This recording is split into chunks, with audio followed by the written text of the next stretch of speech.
अरायबो नोंखौ गावनि गोरबोजों अनोमोन,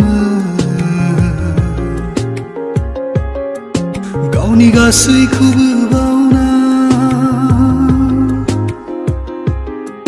नोङो अननाय होदोंमोन।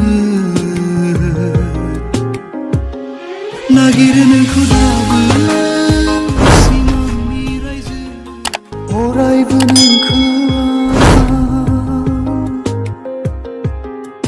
गावनि गोरबोजों अनोमोन,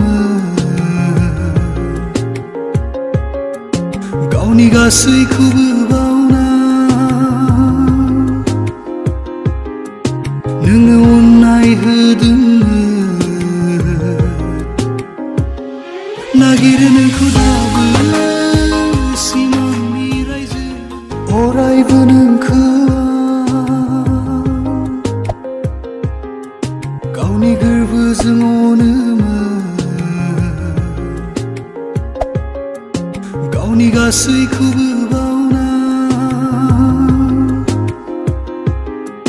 नोङो अननाय होदोंमोन। नागिरो नोंखौ दाबो